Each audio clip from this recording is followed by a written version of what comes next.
Good morning, Metalheads Unit. Welcome to a new episode of the Metal Meltdown. And today, we're looking at the latest album from a fellow fucking Canadian, hallelujah, Mr. Devin Townsend, entitled Empath. Devin Townsend may not be the biggest name in hard rock and heavy metal music, but he's definitely one of the most versatile, one of the most unpredictable, and one of the most flat-out bizarre. We're talking about a guy who over the course of the last couple decades has continuously pushed himself to go into even weirder and stranger territories, not even just within the world of hard rock and heavy metal, but also branching out into other subgenres. Like, the only thing consistent about his sound is how inconsistent he is, how he consistently pushes, breaks, reforms, and then re-breaks barriers. We're talking about a guy who 1 minute can release something as violent and punishing and overly technical as Strapping Young Lad, and the next minute do something like Ziltoid, which is essentially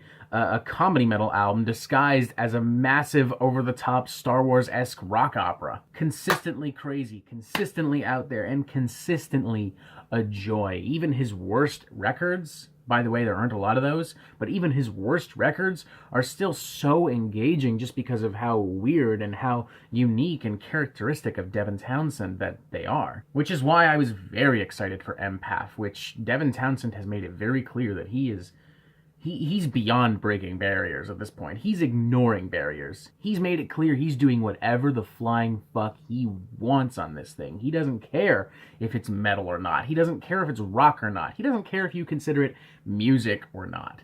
All he wants to do is completely, totally express himself creatively in however he feels. It's a very emotional record for him personally in that sense. And that is fascinating. The idea that Devin Townsend was somehow held back all these years.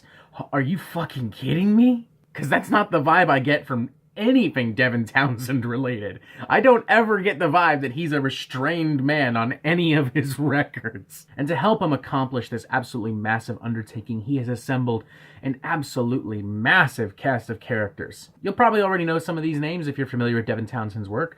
For instance, Anneke van Giersbergen, she's worked with Devin Townsend a lot, one of his most frequent collaborators. You've also got Chez Amy Duval, who performed with Devin on the Casualties of Cool record, and Steve Vai as well, who Devin briefly collaborated with in the mid-90s on some of Vai's records. But on top of that, there's some weird left-field choices as well. There's a lot of choirs on here, a lot of additional vocalists on here.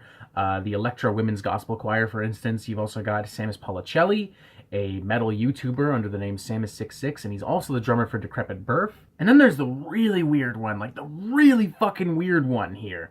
Mr. Chad Kruger, the same guy from the same band that some consider to be the worst of all time.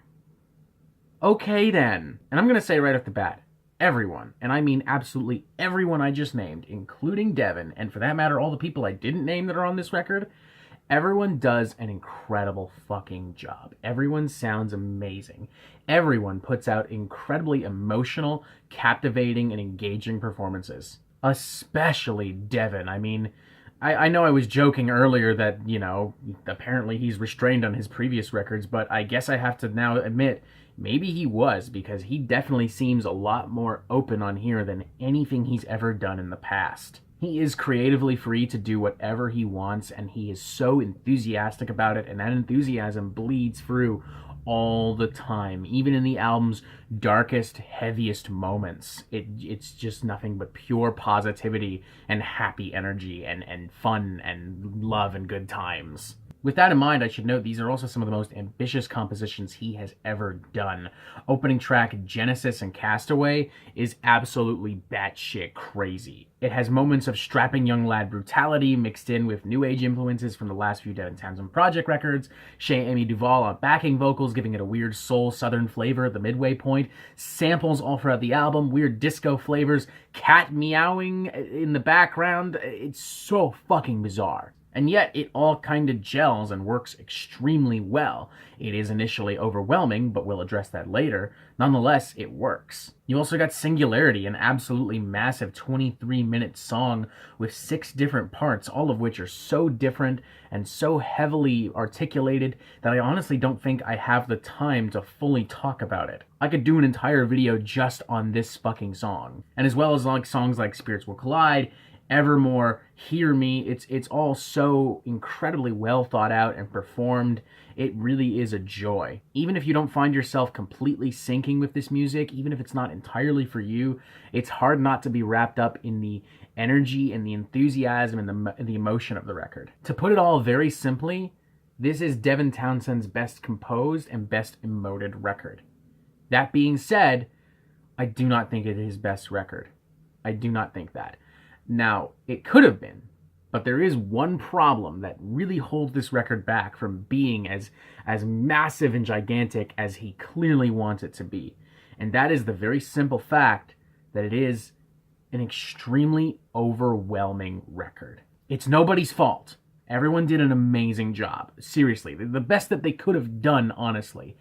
But there's just inherently so much going on and so much happening at every given moment that it is simply too much to handle. Genesis in particular, as much as I love it, is a fantastic example of this. It's simply too much. It's a fascinating song, but if this song does not gel with you, if this song does not hit you the right way, if you're sitting there thinking, I just don't get it, you need to stay the fuck away from this album. It's almost like a warning sign with that in mind. To make matters worse, or shall we say overwhelming, I feel that's more appropriate, the album is also 75 minutes long. It's not an album for casual listening. It's not an album for people who are just looking for dumb headbanging riffs. It's not an album for people who are looking for the typical Townsend shtick either. Not that he has a shtick, but you know what I mean. This album does not demand your patience, because I feel like that's out of character for Devin, but it does require your patience. It's really that simple. Ultimately, I look at this album the same way I look at an all-you-can-eat buffet in Las Vegas. It's extravagant, it's over the top, it's ridiculous, and if you're not prepared, it is overwhelming. You cannot fill up your plate right away, you have to go in with an open stomach, and you have to be ready for what's going to happen. You might need to take that steak and chop it into a couple pieces if you want to make room for the crepes, and the ice cream, and pizza, and all kinds of other shit. You might have to do that. But if you do that, you will have a good time. You will enjoy your meal. You will tell all of your friends to go to that all-you-can-eat buffet in Las Vegas. That's Empath. With that in mind, I give this album a 4 out of 5. An insanely enthusiastic 4 out of 5, mind you, but also an extremely cautious 4 out of 5. You need to take your time with this album. You need to be patient. You need to be open-minded. You need to be ready for the fact that Devin is going to fuck your shit up. With that in mind, I don't recommend this album to newcomers at all.